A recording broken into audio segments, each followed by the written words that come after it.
konteks tutor di sini ibu adalah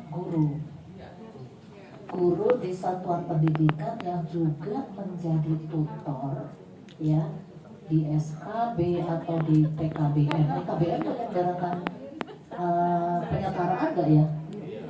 Ada ya di PKBM atau di SKB ya untuk paket A, paket B, paket C.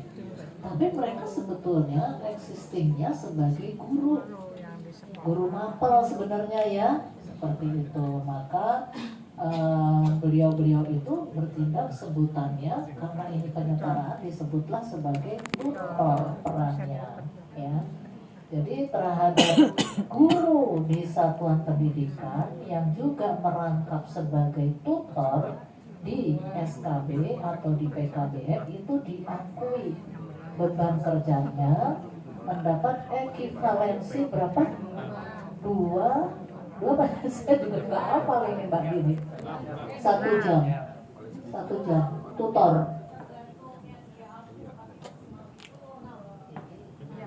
maksimal 6 ya, maksimal 6. Oh ya, tutor itu 6.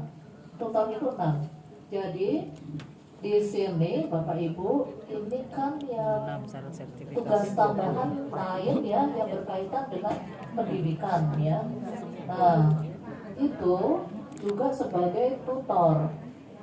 Nah itu ya Bapak Ibu ya, itu yang huruf GKI tutor ya. Seperti itu ya Ibu ya. Jadi untuk kawan-kawan tutor yang memang tutor yang statusnya bukan ASN, karena belum ASN Ibu ya pada umumnya ya, KKI, honor Pemda namanya ya. Nah sebetulnya belum masuk ranah, bukan masuk ranah yang ini yang kita bicarakan ini Ibu Bapak ya.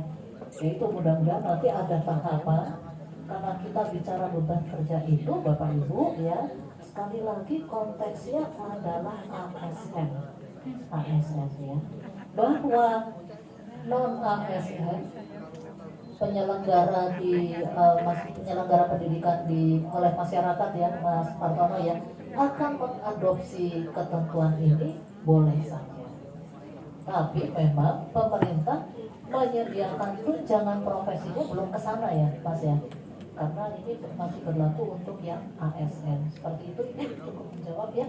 Mudah-mudahan nanti ada inisiatif dari dinas tentunya atau dari Pemda masing-masing untuk menangani juga ini yang tutor-tutor ini sebaiknya diapakan ya. Ini juga saya dengar udah masuk agenda juga ini ya yang untuk pendidikan non formal informal ya, ini akan seperti apa, arah kebijakannya harus lebih jelas lagi begitu Ibu ya. Mudah-mudahan dengan tapi nanti kelihatannya Direktorat Jenderalnya masuk di PAUD Dasmen ya kayaknya ya Mbak ini ya, masuk non formal. Jadi peraturan yang terakhir ya tentang organisasinya itu sudah ada Ibu, Kementerian Pendidikan Dasar Menengah kalau nggak keliru.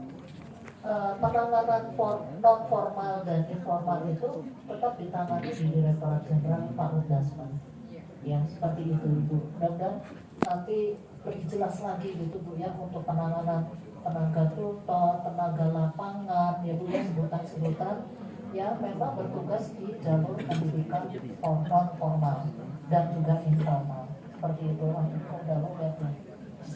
Oke, terus yang kedua Ibu Nurmala. Oh ya, ini kaitannya dengan tunjangan profesi Mbak Dini atau Mas Sartono atau Mbak Ika ini, atau jangan-jangan Mas Reza bisa bantu juga. Kenapa belum valid ini? Kenapa nggak valid nih dari info GTK-nya? Ya, nanti Ibu teman-teman ya bisa menjawab nih, Mbak Dini bisa menambahkan. Silakan Mbak. Izin Bu, sebenarnya ini singkat banget sih. Itu pasti kasus tertentu aja Bu. Jadi nanti mungkin bisa dikasih ke kami yang PTK-nya untuk diperiksa. Ya, tadi ada berapa orang gitu ya Ibu ya? Ada 3 orang, nanti coba diberikan PTK-nya gitu ya. Betul. Teman-teman Nanti dicek. Setjen GTK bisa bantu, insya Allah akan dicek.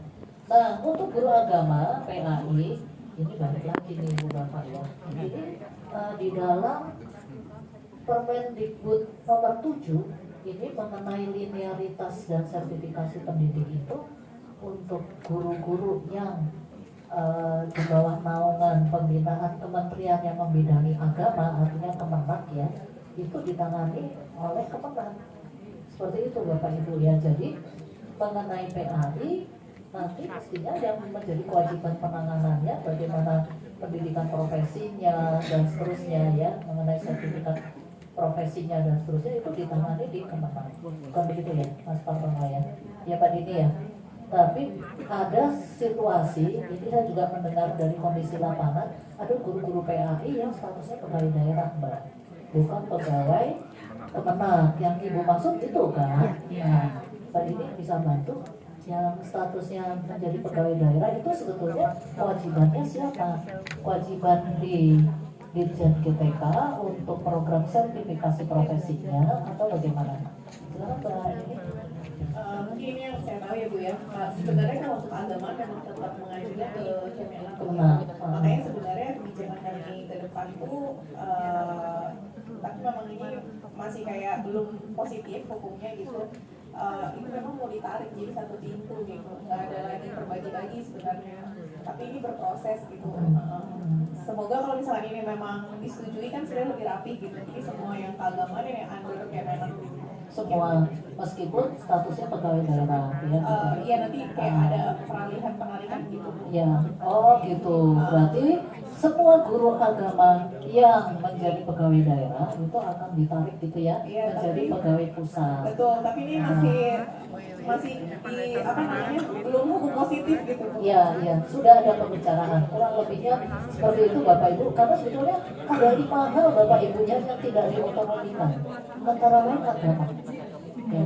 Jadi kenapa kemudian sekolah umum menjadi daerah? Nah itu, yaitu kejadiannya seperti itu pada saat kebijakan otonomi daerah itu tiba-tiba agama itu termasuk pendidikannya ditarik di pusat ya, menjadi bagian dari Kementerian Agama itu ya Ibu Nurmala ya.